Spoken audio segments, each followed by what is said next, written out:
Assalamualaikum warahmatullahi wabarakatuh. Banyak sekali pertanyaan jamaah, Ustadz kasih kami channel untuk kajian anak-anak muda. Di antara anak muda berasal dari Aceh, luar biasa, channelnya Maulizul Akbar Nak. Tonton, subscribe, like, share, komen. Assalamualaikum warahmatullahi wabarakatuh.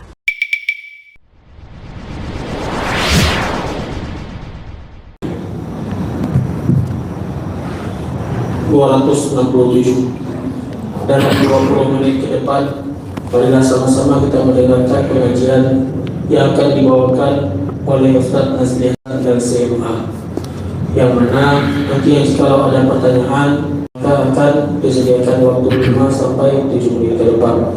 Pengajian ini akan diadakan setiap pekan keempat di setiap bulannya. Untuk itu, kepada Ustaz, waktu dan tempat kami persilakan. Akhirul kalam, Assalamualaikum warahmatullahi wabarakatuh. Assalamualaikum warahmatullahi wabarakatuh.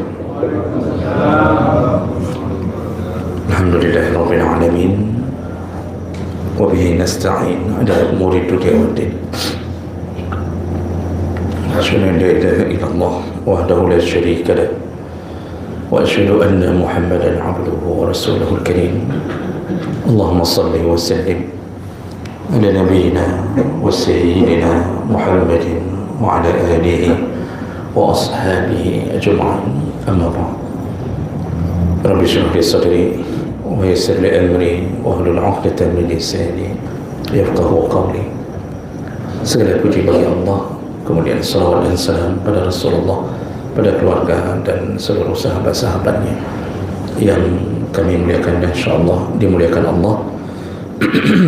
Bapak-bapak, ibu-ibu, jemaah salat subuh yang datang karena Allah, mudah-mudahan Allah balas dengan pahala yang berlimpah insyaAllah. Kita lanjutkan pelajaran kita. Di pertemuan kita yang terakhir, kita sedang membahas adab kepada Allah Subhanahu wa Ta'ala. Dan di antara yang sudah kita bahas yaitu di antara bentuk adab kita kepada Allah adalah dengan percaya membenarkan semua yang datang dari Allah Subhanahu wa Ta'ala. Jadi apapun yang datang dari Allah melalui Al-Quran atau melalui lisan nabinya Muhammad sallallahu alaihi wasallam, walaupun tidak masuk di akal kita atau tak mampu akal kita menjangkaunya, maka wajib dipercaya, dan itu bahagian adab kita kepada Allah.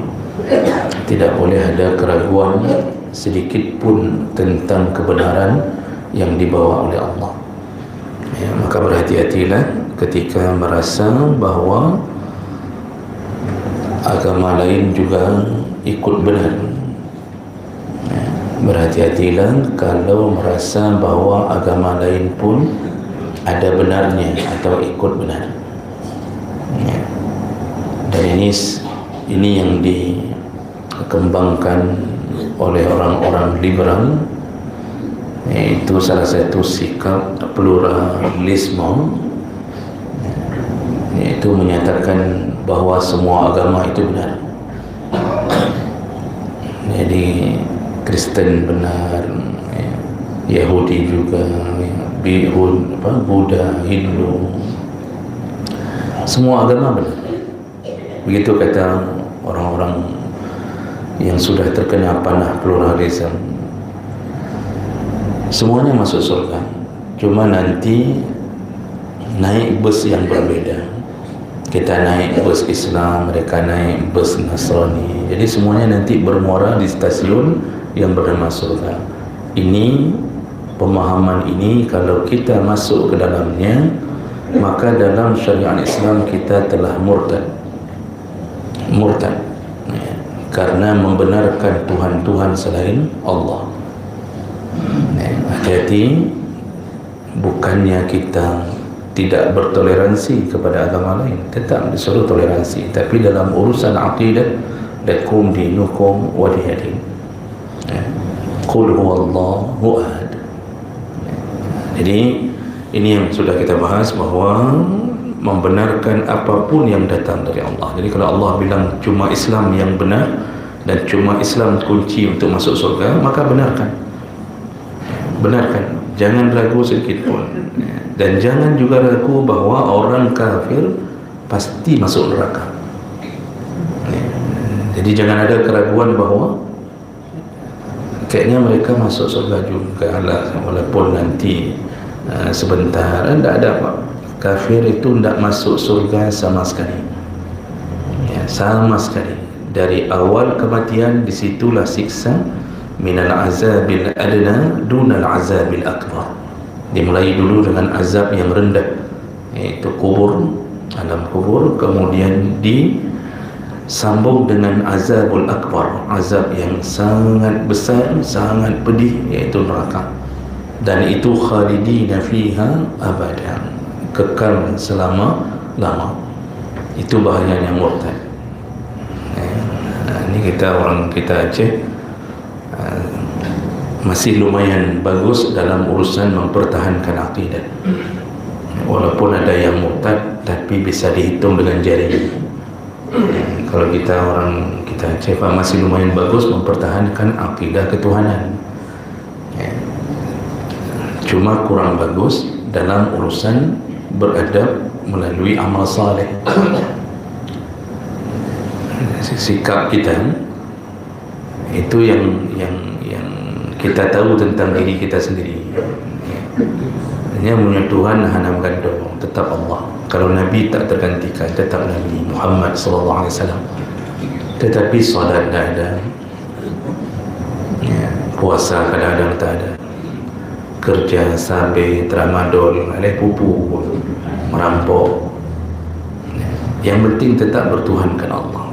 Duduk kedai kopi dari bengah sampai subuh. Beda apa? Dari bengah sampai subuh. Kalau dari subuh sampai subuh sama ni dari bengah sampai subuh dia duduk. Tak ada solat-solat. Makanya, apakah ada kemungkinan kita masuk surga? Mungkin. Selama kita mati dengan membawa nama Allah di dalam keyakinan dan Muhammad sallallahu alaihi wasallam sebagai nabi, tetap masuk surga. Cuma yang model-model yang begini itu transit dulu di neraka. Transit Pak, ujungnya tetap, karena ada hadis Nabi selain yang mengatakan tentang kullu ummati yadkhuluna al-jannah, banyak hadis lain Pak. Sampai Nabi syafaat terakhir beliau adalah menjemput semua yang di dalam hatinya ada sebesar biji zarrah daripada iman, yaitu ada kalimah la ilaha illallah di hatinya, walaupun tak pernah salat. Itu syafaat terakhir Nabi. Jadi dijemput dari dalam neraka,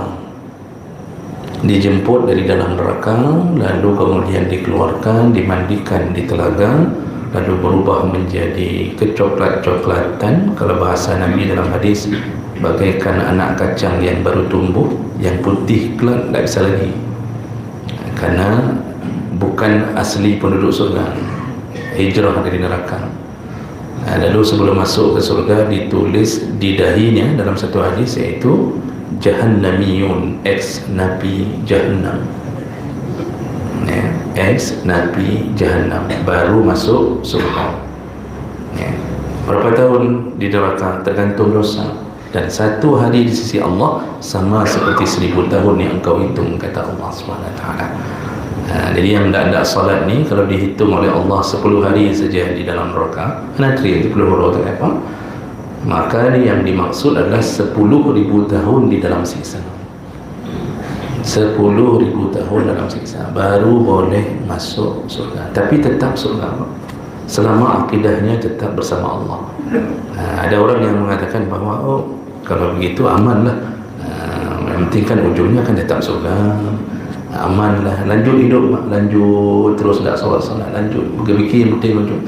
Hanya kedepa yang dia tak tahu, Allah kalau bicara tentang azab neraka selalu memakai kalimat alimun. Alimun itu isim mubalaghah dalam fikih, dalam ilmu nahwu, itu maksudnya maha dahsyat siksanya, maha dahsyat siksanya. ya, tak terkirakan sakitnya. Masalahnya la yamutu fiha wa la yahya, tidak bisa mati, tidak bisa hidup. Ya, disiksa sampai terasa hampir mati, baru mau mati dihidupkan kembali. Ya, kullama nadijat juluduhum baddalnahum juludan ghairaha liyazuqul azab. Ketika kulit mereka, tubuh mereka sudah mulai menggosong dengan siksa, maka kami ganti dengan kulit yang baru, kata Allah.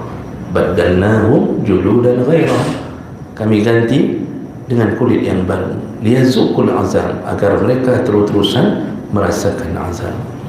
Ya, jadi hati-hati, ya, orang-orang yang terpengaruh dengan pemahaman bahwa seakan-akan ada agama lain yang benar di luar Islam. Kita lanjutkan berikutnya, adab kepada Allah berikutnya, yaitu talqa aqdar Allah Ta'ala birridha was sabar. Di antara adab kita kepada pencipta kita adalah menerima, ya, semua ketentuan Allah yang berupa musibah atau apapun kesempitan hidup, birridha was sabar, terimalah dengan ridha dan sabar. Ya, ini adab, termasuk adab para nabi. Ya, bagaimana ketika kita menghadapi apapun musibah yang datang dari Allah, kita menerimanya, walaupun air mata berlinang, walaupun hati menyempit, kita bersedih, tetapi tak boleh di dalam hati kita bersu'udzan kepada Allah di atas musibah yang diberi. Jadi kalau terima musibah bukan tak boleh nangis, tetapi jangan mengutuk Allah. Ketika Ibrahim alaihissalam, ketika Ibrahim anaknya Nabi SAW meninggal dunia, anak Nabi yang lelaki kan 3 orang, yaitu Qasim, Abdullah, Ibrahim, semua meninggal di umur balita. Ibrahim si bungsu, harapan Nabi terakhir, kemudian juga ikut meninggal.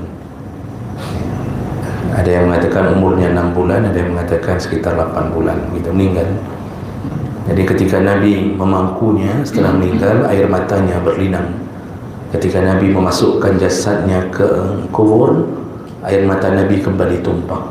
Ditanya oleh Abdurrahman bin Auf, "Ma hadza ya Rasulullah?"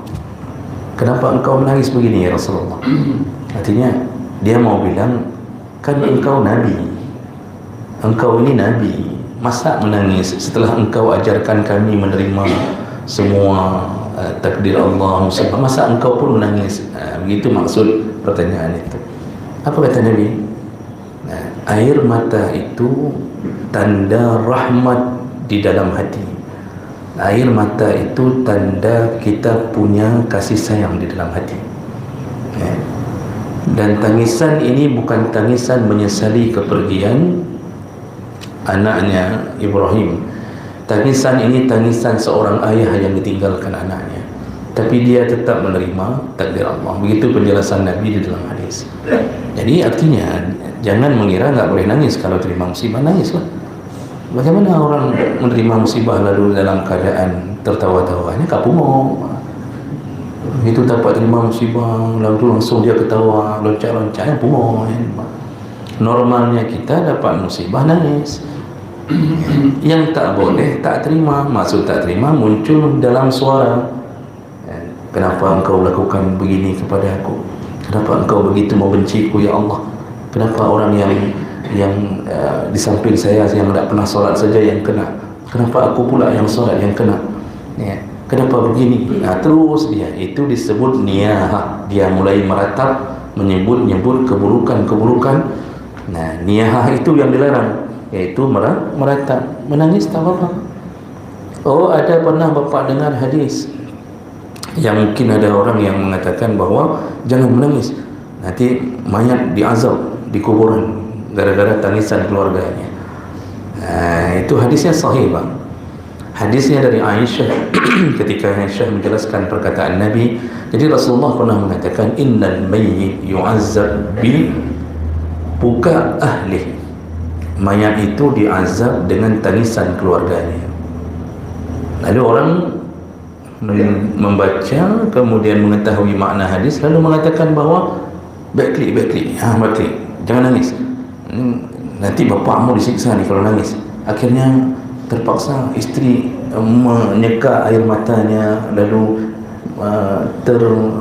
orang yang menahan nangis tidak jadi terisa-isa, akan dia tahan betul, jangan sampai dia keluar air mata. Itu tidak benar. Orang sedang bersedih kita tahan-tahan, Pak, ya silahkan. Benarkah pandangan itu? Hadisnya benar, kita salah memahaminya. Coba baca kembali tafsir hadisnya. Tafsir hadisnya mengatakan tentang Nabi mengatakan itu sesungguhnya mayat diazab karena tangisan keluarganya. Itu Nabi mengatakan ada sejarah di belakangnya, ada asbabul wurudnya, yaitu kebiasaan orang jahiliyah. Kalau mereka akan meninggal dunia, jadi tanda-tanda mereka merasa sudah tua akan meninggal dunia, maka mereka berwasiat kepada keluarga besarnya. Apa wasiatnya? Mereka mengatakan, kalau aku nanti meninggal, tolong kumpulkan semua keluarga besar kita, lalu menangislah beramai-ramai. Jadi pesanannya pesanan untuk menangis. Kenapa menangis? Yang jadi pesanannya agar nampak kedudukan mereka di tengah masyarakat. Jadi kan ditangisi ramai-ramai menunjukkan keluarganya mencintainya dan mereka merasa kehilangan mayat ini. Jadi supaya nampak dia punya kedudukan yang bagus dalam keluarganya, maka disuruh menangis. Begitu pesanan-pesanan orang jahiliyah. Maka ketika menangis sudah datang, lalu sengaja nangis, Pak. Jadi disewa untuk nangis. Ya cuma tidak diberi amplop mungkin. Tapi disewa untuk menangis. Pesanan inilah yang Nabi mengatakan berarti mayat ada kesombongan pada dirinya, ingin dihargai, ingin dibangga-banggakan, dihormati, dan dia bangga seandainya dia betul-betul masyarakat kehilangan dirinya, itu kebanggaan baginya. Disitulah bermula hadis itu muncul. Jadi jangan alihkan hadis itu ke keluarga yang sedang ditimpa musibah. Jadi biasa pun aku imam mengajak pada keluarga yang sedang ditimpa musibah lalu mengatakan backlick, backlick. Ini tu tunggu imam yang kena tampak apa backlick ku imam bolehnya. Dengar kamu musibah, dengar buka hati. Kan? Ini pahami dulu maksudnya. Jadi kalau begitu, menerima musibah itu ekspresi kita sebagai manusia, itu wajar. Tapi jangan sampai kita mengutuk Allah. Karena semua kita wajib terima musibah, wajib. وَلَنَبْلُوَنَّكُمْ بِشَيْءٍ مِنَ الْخَوْفِ وَالْجُوعِ وَنَقْصٍ مِنَ الْأَمْوَالِ وَالْأَنْفُسِ وَالثَّمَرَاتِ. Semua kita wajib. Cuma beda-beda caranya, kata Allah. Beda-beda caranya. Ada yang diberi kematian, ada yang diambil kebunnya, dibakar rumahnya, meninggal istrinya, ada yang diambil anaknya, macam-macam, Pak. Ada yang diberi stroke bertahun-tahun. Jadi musibah ini Allah melihat manusia wajib terima dengan berbagai kategori. Nah, apa kata Allah di ujung ayat itu? Dia di balik musibah, wa basyiris sabirin, beritakan kabar gembira kepada mereka yang bersabar. Jadi berarti musibah wajib, tetapi ada kabar gembira bagi siapa yang terima musibah tapi dia tetap bersabar. Kenapa kita disuruh bersabar, Pak? Aneh kan, Pak? Maksudnya ini terima musibah tapi disuruh bersabar. Memangnya ada apa lagi setelah bersabar? Berarti ada sesuatu lagi kehidupan yang lebih baik. Kalau tidak ada lagi, untuk apa kita bersabar? Maksudnya musibah, lalu kita semuanya disuruh bersabar, tapi habis bumi ini, habis semuanya, tidak ada lagi kehidupan, tidak ada lagi balasan-balasan, hadiah-hadiah, tidak ada lagi. Untuk apa kita bersabar? Semuanya terkubur di dalam tanah, selesai semua kehidupan, tidak ada manfaat bersabar, karena toh akhirnya selesai sampai di situ. Lalu kenapa kita disuruh bersabar? Karena ada janji yang lebih hebat lagi daripada Allah, iaitu ada kehidupan yang sangat berbahagia bagi mereka yang di dunia bersabar di atas keputusan Allah Subhanahu wa taala. Ini menjadi salah satu landasan hidup kita, beradab kita ke Allah ternyata dibalas hadiah. Makanya sabar itu menjadi amal yang tidak terkirakan hisabnya. Jadi amal-amal yang ketika ditimbang itu yang sangat-sangat memberatkan timbangan sampai tak terhingga, di antaranya adalah sabar. Maka jemaah melakukan Allah Subhanahu wa taala, kalau kita belajar dari kehidupan sejarah para nabi, sungguh mereka semua adalah orang-orang yang tahu hakikat itu. Mereka tahu nanti surga, sabarlah sebentar di dunia. Kayak Nabi Muhammad begitu kuat sabarnya, dihinakan dalam perjuangannya, tapi beliau tetap sabar. Walaupun sisi kemanusiaannya kadang-kadang muncul. Nabi itu kalau tidak dijaga sama Allah, sisi manusianya lebih banyak muncul. Buktinya walaupun dijaga sama Allah, ada tergelincir Nabi sesekali. Contoh Pak,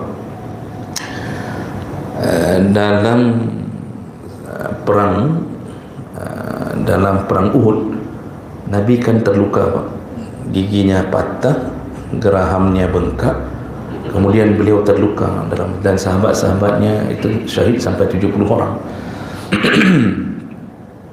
Nah di situ kemudian Nabi mengatakan, ini disebutkan dalam hadis, Nabi mengatakan, wa kaifa khadabu ala nabiyihim wa qad da'ahum ilal Islam. Bagaimana mereka berani memukul Nabi mereka, sedangkan Nabi mereka inilah yang mengajak mereka ke dalam Islam. Orang ngajak untuk selamat tapi dipukul. Ini kita ngajak orang agar dia selamat, masuk Islam lah, biar selamat, jangan masuk neraka, tapi kita dipukuli. Nah di situ Nabi keluar dari sisi kemanusiaannya, seorang manusia biasa. Beliau melaknat orang-orang yang kafir dari pasukan perang Uhud. Nah di situ keluar bahasa Nabi dalam doa beliau saat itu, ya Allah la'anatlah, ada beberapa nama disebutkan, la'anatlah fulan, kata Nabi, ya Allah la'anatlah. Jadi dia minta doa laknat. Ini sudah mulai masuk ke doa Nabi Nuh, waktu Nabi Nuh melaknat seluruh umatnya yang tak mau naik ke atas perahu kan. Nabi Muhammad juga sempat melaknat itu. Nah kemudian langsung Allah Subhanahu wa taala menegur Nabi dengan doa laknatnya itu. Turun surat Ali Imran ayat 128, ada dua walayan, lupa walayan, tak nyambung, nanti Bapak lihat 128. Yang inti ayat itu mengatakan bahawa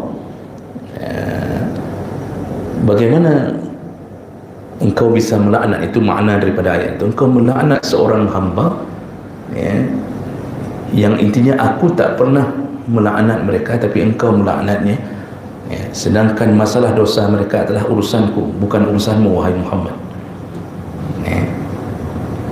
Jadi ternyata setelah Nabi disadarkan Allah dengan keadaan begitu, semua orang yang dilaknat Nabi, nama-nama itu yang dilaknat Nabi, semuanya kemudian masuk Islam dan mati dalam keadaan Islam. Panglima perang Uhud siapa? Khalid bin Walid. Akhirnya dia masuk Islam, lalu kemudian dia pula yang menjadi komandan seluruh pasukan Islam. Nama-nama yang disebut Nabi dalam hadis tadi itu semuanya adalah orang-orang yang kemudian mati dalam keadaan mukmin, ujungnya juga menjadi sahabat Nabi, kemudian masuk surga. Jadi sisi kemanusiaan Nabi kadang-kadang keluar, tapi kalau tidak dijaga sama Allah, sungguh seorang Nabi pun bisa tergelincir. Cuma tidak seperti tergelincirnya kita. Kalau kita tergelincir tadi. Jadi jemaah melakukan Allah, lihatlah para Nabi Ayub, kesabaran mereka, Masya Allah. Nabi Ayub itu sampai diisolasikan oleh penduduk kampungnya, tidak boleh lagi tinggal di tengah kampung. Kalau bapak ke daerah bagian Turki, kalau saya tak salah itu, Itu ada tempat gua, tempat Nabi Ayub di apa istilahnya Pak, diisolasi, dikarantina oleh penduduk kampung karena dianggap penyakit menular. Bertahun-tahun itu cuma seorang istrinya yang menemaninya, semua istri yang lain melarikan diri. Maka kita Pak perlu ada istri cadangan. Haikal maksudnya. Nah ibu-ibu ikut lah. Bila ibu-ibu hanya kebut pengajiannya ni. Nabi Ayub Pak semua istri lari kecuali satu istri yang memelihara beliau. Dan itu pun sisi kemanusiaan Ayub keluar. Ketika istrinya menjual gelung rambutnya, nggak ada lagi apa-apa untuk beli roti pun tak ada lagi. Dijuallah gelung rambutnya karena rambutnya indah, dipotong dijual untuk mendapatkan roti. Nabi Ayub marah. Lalu Nabi Ayub mengatakan, dalam Al-Quran dituliskan bahawa nanti kalau aku sembuh, aku pukul engkau 100 kali cambuk. Padahal kan sudah ditolong sama isteri, dipelihara. Dia tak gelak kepo sini Pak. Makanya kita kan kadang-kadang, kalau Nabi Ayub sekali melakukan itu, kalau kita kadang-kadang berkali-kali kita sakiti isteri, kan itu paling bahaya Pak. Di saat isteri itu paling banyak berjasa, kita begitu mudahnya menyakiti mereka. Nah, jadi jemaah melakukan Allah, nanti karena Allah begitu sayang sama isteri Nabi Ayub yang pelihara ini, begitu sembuh Allah rubah sumpahnya Nabi Ayub ini. Allah rubah, jangan pukul 100 kali, kumpulkan saja lidi 100 biji, pukullah sekali saja supaya sumpahnya bebas, tapi isteri tidak tersakiti. Begitu kalau isteri sudah dibela oleh Allah. Yang bela isteri Nabi Ayub langsung Allah. Maka jemaah melakukan Allah, hidup itu tidak lepas daripada musibah ya, pasti. Memang kita kan kadang-kadang tergantung kekuatan kita menerima musibah. Makanya ada orang salah faham dengan ayat la yukallifullah nafsan illa wus'aha. Kan banyak penceramah mengatakan bahawa Allah tidak akan memberikan beban, memberikan sebuah musibah kecuali yang sanggup ditanggung. Ini sanggup ditanggung ni apa? Silakan buka tafsir. Sanggup ditanggung bukan fisik, tapi berdasarkan iman seseorang. Jadi Allah mengukur iman seseorang. Imannya para nabi itu sanggup menanggung sehebat apapun musibah. Nabi Ayub tidak pernah mengeluh, tidak pernah dia mengatakan pekan long lagi nyo kala pantun pekah pulih-pulih. Tidak pernah. Kita baru satu hari stroke nak bisa angkat tangan sebelah mak langsung kapalo nyo kapalo kibanyo nyo kada lagi macam-macam dah kita bilang. Nabi Ayub dah. Bahkan ketika istrinya mengatakan, wahai Ayub alaihi, engkau ini seorang nabi ya, kalau engkau meminta sembuh pasti diberi oleh Allah, mintalah sembuh. Apa jawaban Nabi Ayub? Aku telah mengalami sehat ya, puluhan tahun dan baru sakit baru sekitar 7 atau 8 tahun dalam tafsir itu. Seandainya Allah memberi sakitku seimbang dengan waktu sehatku, 80 tahun diberi sakit, sungguh aku akan terima dari Allah Subhanahu Wa Taala. Begitulah seorang nabi. Jadi iman kita itu yang menjadi pengukur musibah. Pengukur musibah itu iman. Kalau kita dilihat Allah adalah orang-orang yang sanggup menerima dengan iman, maka Allah akan beri musibah yang lebih besar. Makanya musibah paling besar itu para nabi. Nabi itu kalau sakit demam Pak, Nabi Muhammad sakit demam, itu apakah selevel dengan demam kita? Baca hadis Pak, waktu Jabir bin Abdullah mengunjungi Nabi yang sedang sakit demam ya, baru Jabir memegang selimut, jadi Nabi pakai selimut, baru dipegang selimut, selimutnya terbakar. Arti terbakar, rasa panas selimut itu luar biasa. Itu baru selimut, belum langsung pegang kulit Nabi. Disitulah Nabi mengatakan ya, sesungguhnya bala musibah paling besar itu kepada kami para Nabi. Demamku, kata Rasulullah, ini bahasa Nabi, saya tidak hafal matannya langsung ya. Demam yang kurasakan, artinya panas yang kurasakan 2 kali panasnya kalian. 2 kali Pak, Nabi kalau sedang tinggi suhu badannya 2 kali daripada suhu badan kita sedang demam. Kita suhu badan sedang demam padum Pak. Saya dokter padum 40 paling hebat mungkin ya, 40 ya. Itu dah paling hebat, itu sudah bicara sendiri, itu dah menggigau itu. Kalau begitu Nabi 80 derajat, hampir mendidih air. Karaju Itu Nabi sendiri yang mengatakannya. Maka para Nabi paling besar musibah mereka dapatkan, karena Allah tahu pasti mereka menerimanya, pasti mereka menjadi contoh untuk orang setelahnya. Jadi kenapa orang-orang yang tak solat segala macam aman duduk, kalaupun sakit buat cuma panu, kadas, kuram, ya, cemekam. Kenapa kita yang solat ni tiba-tiba stroke, tiba-tiba langsung tak sadar diri bawa ke rumah sakit, lalu kemudian orang mengatakan hana li dengku imam ka gada hakai hana tu pulih do ka tinggal pingsan segala macam. Kenapa kita yang solat ini Pak? Sudah solat taat kemudian tiba-tiba meninggal fulan, kita miskin. Kenapa ini diberikan oleh Allah ke kita? Allah mengukur dengan keimanan. Jadi la yukallifullah nafsan illa wus'aha, itu bukan kuatnya badan, tetapi keimanan. Makin bagus iman kita, siap-siap menerima musibah lebih besar. Oh, tak mau terima musibah ya, anak tak usah bagus iman. Duduk Pak, duduk undang anak payah semayang. Musibah ni baca-baca ni. Nanti 3 hamba Pak langsung mati, anak musibah ni langsung mati. 3 hamba tu ni. Okey, baik. Sebagai penutup, ini penutup Pak. Karena tadi moderator mengatakan 20 minit yang akan datang, kalau boleh 20 minit yang akan setengah jam, kan? Terakhir, ya. Untuk kita tahu, para ulama membagi level orang menerima musibah itu dari yang paling rendah ke paling tinggi itu 4. Yang pertama iaitu menolak takdir Allah, tidak terima dengan meratap, ya, kemudian mengeluh, mencaci Allah, ya, bersuuzan ke Allah. Itu level paling rendah. Ini orang tidak bisa selamat. Sudah dapat musibah dunia, dapat nanti lagi siksa akhirat. Ini level paling rendah. Ya, jadi mulutnya terus-terusan mencaci Allah. Ya. Yang kedua, level kedua Pak, naik sedikit, itu levelnya sabar. Berarti sabar ni baru level kedua. Ya. Allah sudah level kedua saja sudah bagus. Makanya Allah mengatakan wa basyiris sabirin, kabarkan kepada yang sabar. Kenapa sabar berada di level kedua?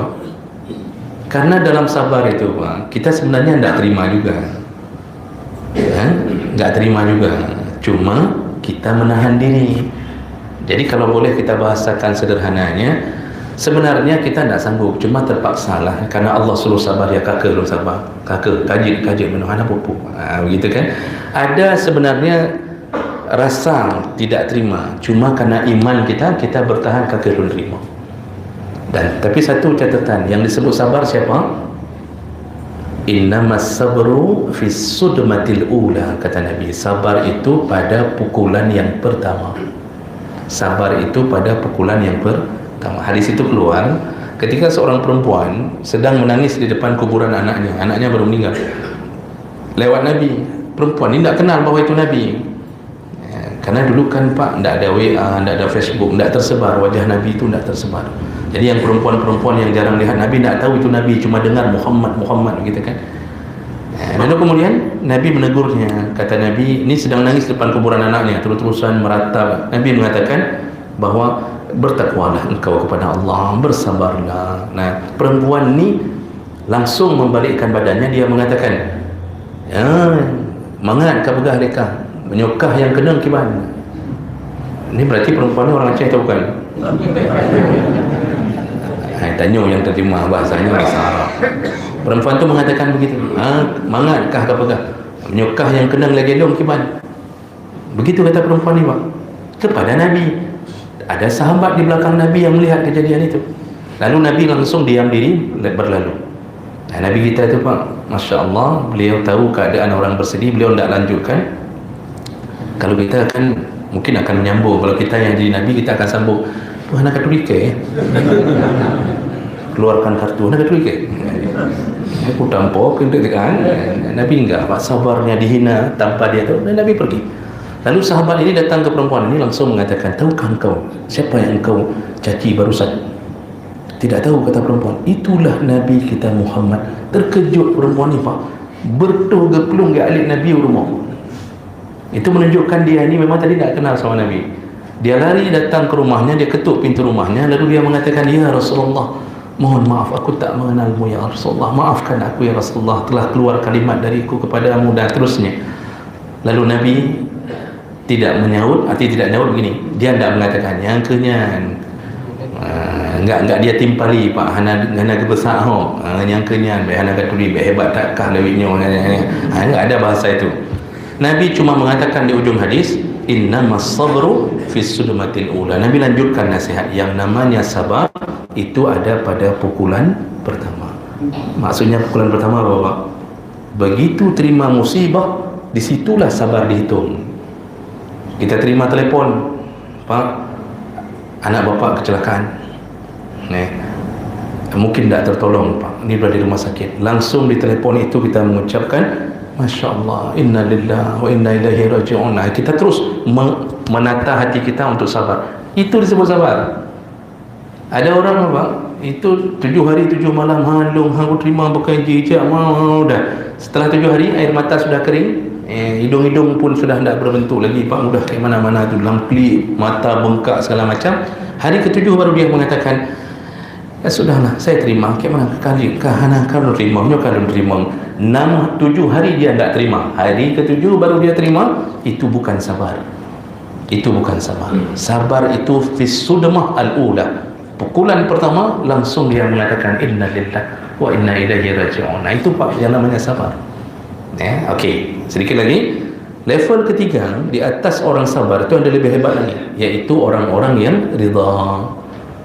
Dia sabar dibarengi ridha. Ridha itu Pak udah ikhlas terima, tidak dia tuntut Allah, tidak dia ada dalam hatinya ada suuzan ke Allah sedikit pun. Dia tahu ini pasti nanti Allah berdasarkan ridhanya dia akan masuk surga, dia akan begini bersama keluarganya, dia akan bertemu kembali. Itu ridha. Sabarnya lebih tinggi lagi, dia ridha di atas semua ketentuan Allah kepadanya. Tidak ada secuil pun rasa pekan dengannya untuk sabar, tidak ada. Sudah terakhir, ini yang paling tinggi. Ini mungkin susah bagi kita Pak. Ini levelnya para nabi, tapi wali-wali Allah bisa, dan orang-orang yang paham agama dengan baik akan melakukannya. Apa level yang keempat yang paling tinggi dalam menerima musibah Allah? Syukur. Bersyukur. Di balik musibah masih bersyukur. Nah inilah yang disebut oleh Nabi dalam hadis, yaitu ketika seorang anak dicabut nyawanya oleh Allah, seorang anak balita dicabut nyawanya oleh Allah, lalu malaikat menghadap kepada Allah, lalu Allah bertanya, hal qabadta ruha abdi, kamu baru saja mencabut nyawa seorang hambaku? Kata malaikat, na'am ya Allah, benar ya Allah. Lalu Allah tanya lagi, fahal hadha samrata fuadih, bukankah yang kamu cabut itu buah hati dari seorang hambaku? Anak dari seorang hambaku, buah hati dari hambaku? Malaikat menjawab, benar ya Allah. Ini pertanyaan Allah bukan bermakna Allah tidak tahu, tapi memberi pengetahuan kita. Dan lalu kemudian Allah bertanya, tanya Allah pun bukan bermakna Allah tidak tahu, memberi pelajaran bagi kita. Apa kata Allah? Apa yang dikasih, apa yang disebutkan oleh orang tuanya ketika anaknya meninggal dunia? Apa yang disebutkan oleh orang tuanya? Lalu malaikat berkata, yahmaduka wastarja', dia memujimu ya Allah, baru dia mengucapkan inna lillah. Jadi muji dulu. Rupanya orang tua anak ini mengucapkan alhamdulillah, baru dia inna lillah. Jadi alhamdulillah dulu. Lalu Allah berkata, kalau benar itu yang dia ucapkan, maka wahai malaikatku, pergilah ke surga, lalu buatkan rumah untuk orang tuanya, dan tulislah rumah itu dengan sepanduk besar-besar, namakan rumah itu Baitul Hamdi, rumah pujian. Jadi jaminan masuk surga kalau kita ditimpa musibah tapi bersyukur kepada Allah. Kok bisa maksudnya bersyukur? Pak, ada orang kalau sudah bagus ilmunya, dia akan mengatakan terima kasih ya Allah, alhamdulillah engkau cabut nyawa anakku sebelum sempat dia melakukan maksiat ya Allah, sebelum sempat dia mengenal pacar, main cewek, sebelum sempat dia keliling di waduk setiap Sabtu pulang Minggu ya Allah, sebelum sempat dia habiskan waktunya dengan game-game yang haram, sebelum sempat dia melihat porno ya Allah, engkau telah cabut nyawanya ya Allah, terima kasih ya Allah. Dia paham betul Allah menyelamatkan anak itu, dan anak itulah nanti akan membawanya ke surga. Dia paham betul. Disitulah dia berterima kasih, syukurnya melayang kepada Allah, surga. Orang tuanya wajib surga. Anak tadi sudah pasti surga kalau meninggal di bawah umur balik, itu tidak ada dosa Pak. Tidak ada dosanya. Nah begitulah jemaah melakukan Allah tentang adab kita yang kedua kepada Allah, yaitu menerima semua ketentuan Allah di atas kita. Mudah-mudahan kita termasuk ke dalam golongan tersebut.